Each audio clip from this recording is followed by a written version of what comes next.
Okay, so in order to have an independent review, of course, here I have the stunning Wild Soul V. I'll put my hands up, I'm cheating. I'm asking a woman if she likes this chocolate cake I've made. I mean, this should be a pretty easy sell, fellas, but what do you think, then, V? Well, the texture is very nice. I'm trying to kind of hold back here because I want to dive in. Okay. And oh my god, it is actually quite long. Oh, crumbly.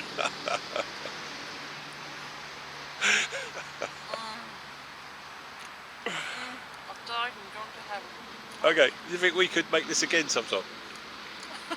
Right, tomorrow. Okay, okay.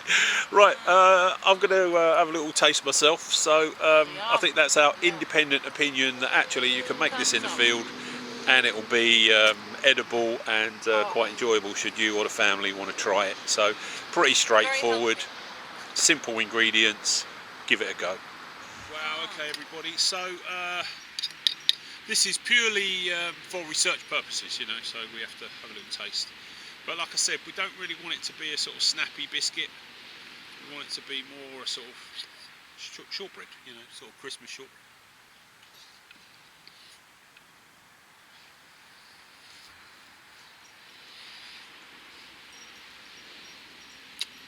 The shortbread is soft.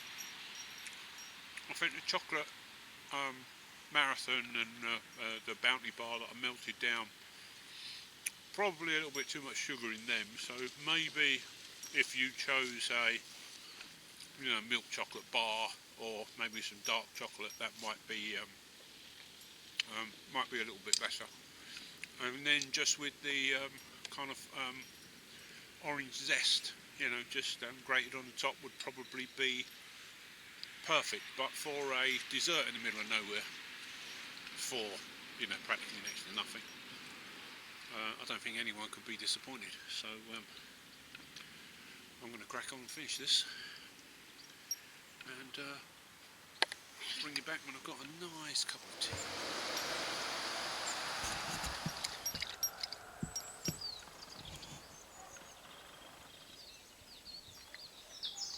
So I had salmon and prawns, and Hogan's having raw chicken.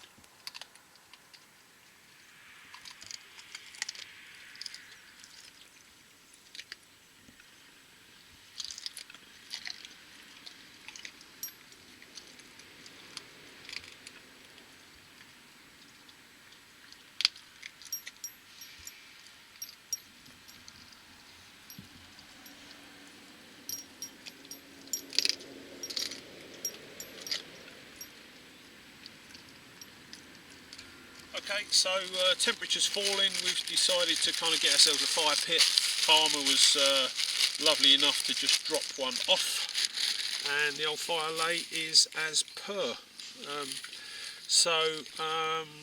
I've got some pine resin, some pine cones, got some birch bark, and I've got some dry standing, and that is my fire lay.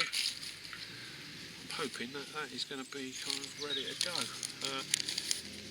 It's pretty dry, although not bone dry, but the birch bark kind of comes off, and it comes off in 3 or 4 layers, so you've got to be very deliberate about taking it down to a single thickness, you know, if you're serious about kind of getting your fire going, you know. And all I'm doing is just sort of processing it down into thin strips, but this is so, so fine. It's kind of paper, you know, it's so fine. But this is all kind of natural tinders. This is the time when I love Dave Canterbury. I was talking to Dave a couple of years ago now, but very simply he used to say, you don't own a skill until you can do it in every season. So whatever that is, if that's bow drill, hand drill, natural tinders, yada yada yada, you've got to be able to do it in every season. Anybody can do it on a nice beautiful summer's day where everything around you is bone dry, and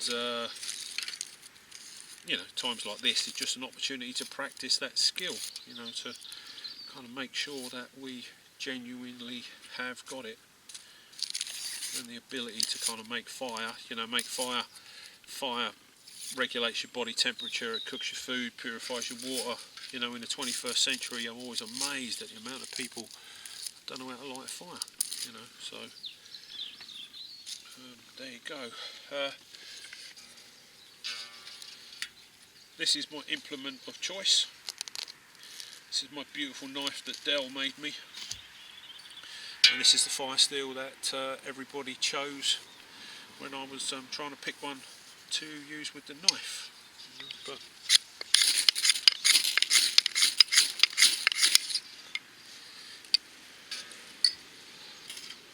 let's see if we can get some of this pine resin going. Pine cones. Right, it smells absolutely divine.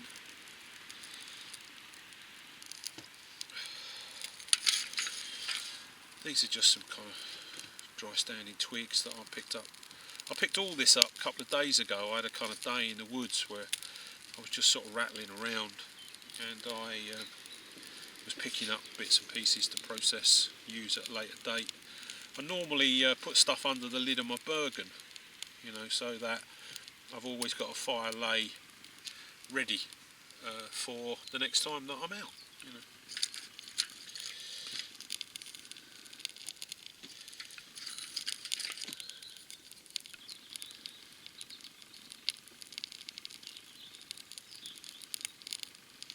Like I say, it's just an opportunity to practice.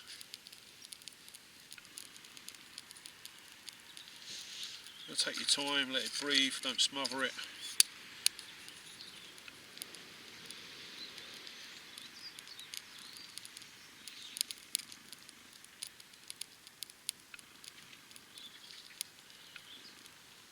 And the world will be a beautiful place. The light will go in a minute. Probably going to have some gunfire, nice cup of tea with a drop of brandy or something in it, and we'll settle down. Okay, nice little campfire. So, you know, just let it breathe, take your time. You know, fire likes chaos, so don't be too ordered about the fire lay and all the rest of it. And, you know, let it breathe. That lot should catch. We've got kind of logs and stuff to bang on it, and that's going to be us for the evening. So, like I say, cup of tea, bit of gunfire, sit around a campfire.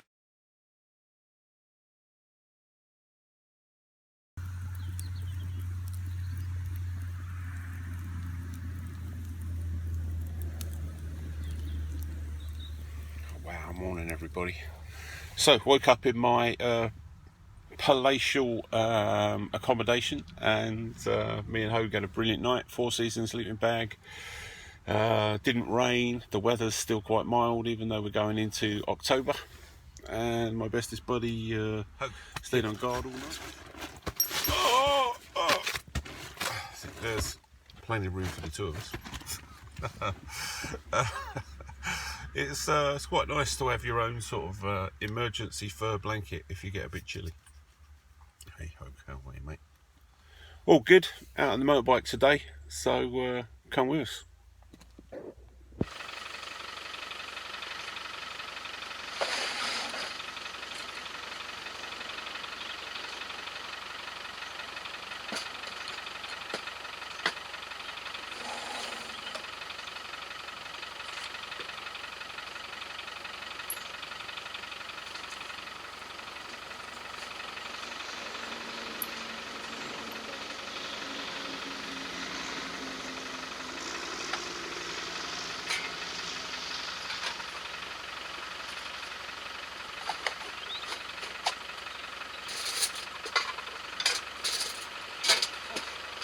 Kitchen's open.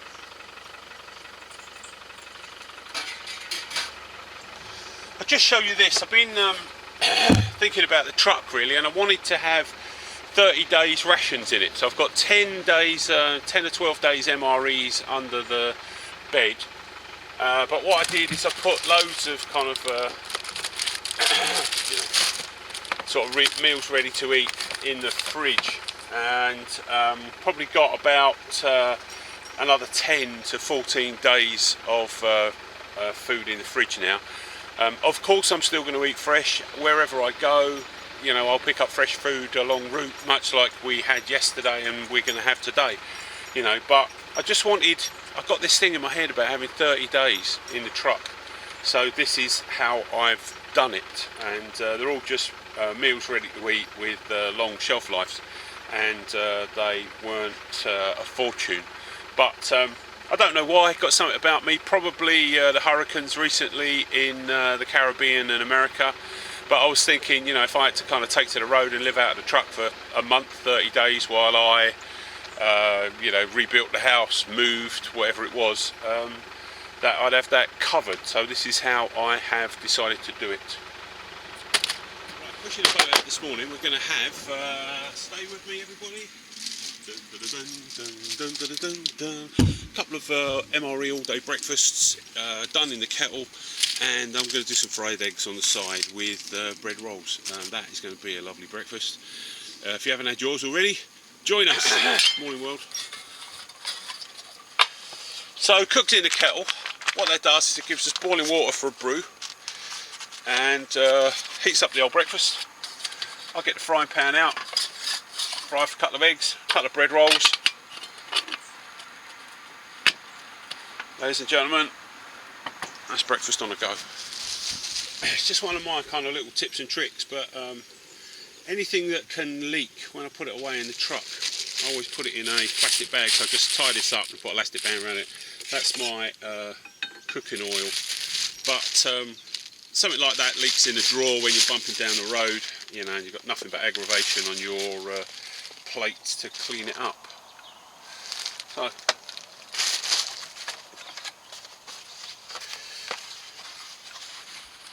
beautiful eggs, everybody.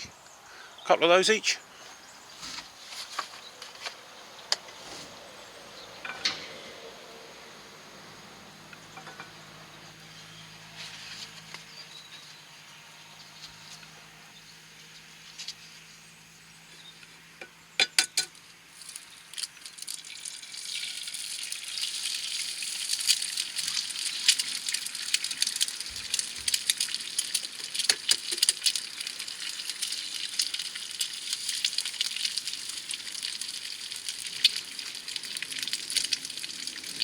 As always, don't be frightened to take the eggs off the heat so you don't burn them. Just warm the pan up. If they start getting a bit too hot, just take them off, put them to one side. They'll still cook in the pan.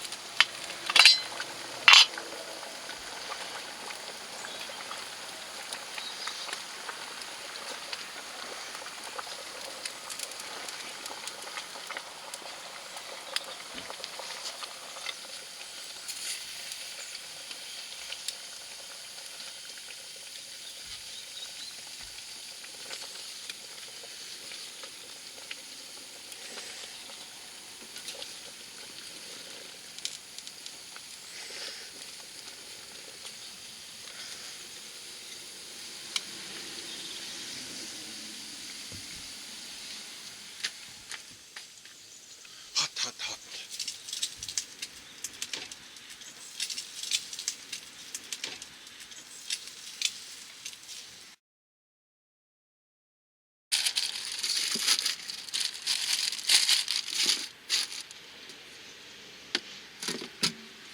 Bit of extra storage.